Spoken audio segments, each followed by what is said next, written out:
আসসালামু আলাইকুম দর্শক, আজকে কথা বলবো প্রাণপ্রিয় ছোট ভাই হাসান মাস্টারের সাথে। কেমন আছো ভাইয়া? জি ভাইয়া, আলহামদুলিল্লাহ শুনলাম ভালো। আজকাল তোমার স্টুডেন্টরা নাকি সিনেমায় চান্স পেয়েছে। মানে জি ভাইয়া, আমিও শুনেছি। সাক্ষ্য প্রমাণ আছে তোমার কাছে?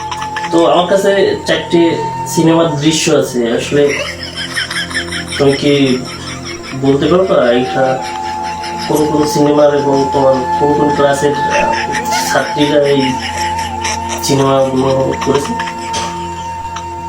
জি ভাইয়া, বলতে পারবো আমি। তাহলে স্ক্রিনের উপরে দেখো, প্রথম সিনেমাটা কোন সিনেমার দৃশ্য?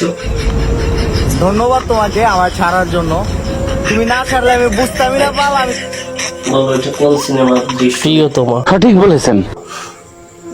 এবং তোমার এই নায়িকা কোন ক্লাসের স্টুডেন্ট?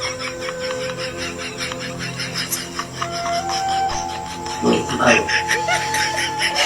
আচ্ছা, দ্বিতীয় সিনেমার দৃশ্যটা দেখো স্ক্রিনে। ভালো।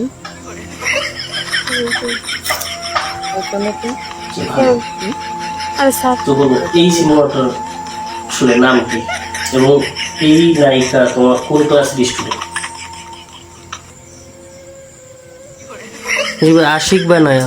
আমি বিশ্বাস করি না। ভালো, আসলে তোমার এই বিষয়ে আইকিউ ভালো। তো হ্যাঁ, এবার আমরা দেখে আসি আর একটা সিনেমা।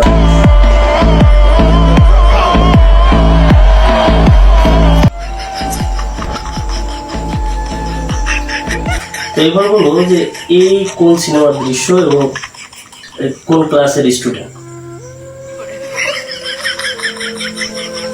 জি ভাইয়া, সুরঙ্গ, 8ম শ্রেণী।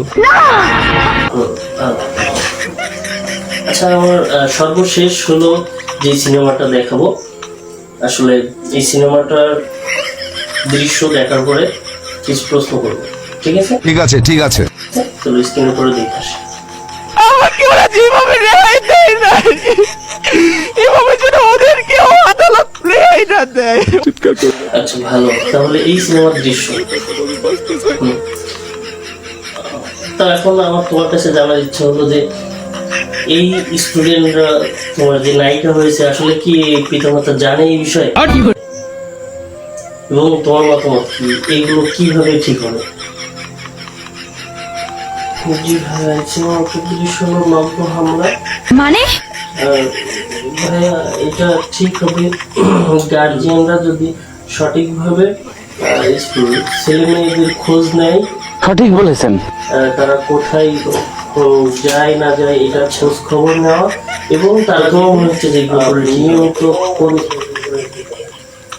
আচ্ছা ধন্যবাদ। নিয়মিত স্কুলে তো শুনলাম তোমার। আসসালামু আলাইকুম সুধী দর্শক, এতক্ষণ ভিডিওতে যেটা দেখলেন এটা আসলে শুধু ফানিই নয়, আপনাদের বোঝার জন্য অনেক কিছু করা হয়েছে। আমরা প্রত্যেকেই আমাদের সন্তানদের স্কুলে পাঠিয়ে দিয়ে আমরা নিশ্চিন্তে থাকি, আসলে এটা আমাদের ঠিক হয় না।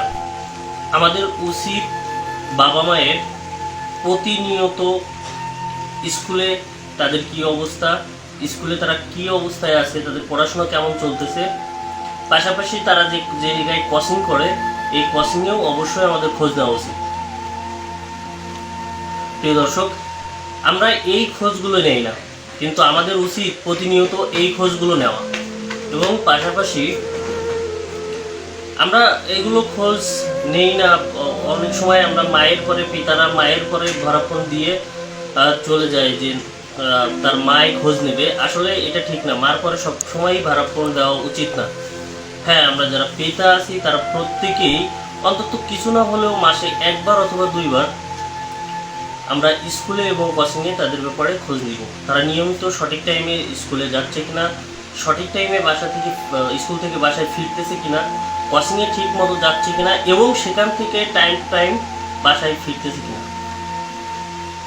আসলে আমরা অনেক সময় ছেলে মেয়েদের তাদের বান্ধবী বন্ধুদের আশায় ছেড়ে দিই যে সাথে কেউ আছে, আসলে সেটাই না। বর্তমান মেয়েদের পরিস্থিতির কারণে, এইসব পরিস্থিতি, বিভিন্ন পরিস্থিতি কারণে অনেকটাই তার সহযোগী সহপাঠীরা দায়ী থাকে। তাই বলবো আপনারা নিয়মিত সন্তানদের খোঁজ খবর নিতে স্কুল এবং কোচিংয়ে অবশ্যই যোগাযোগ করুন। ধন্যবাদ।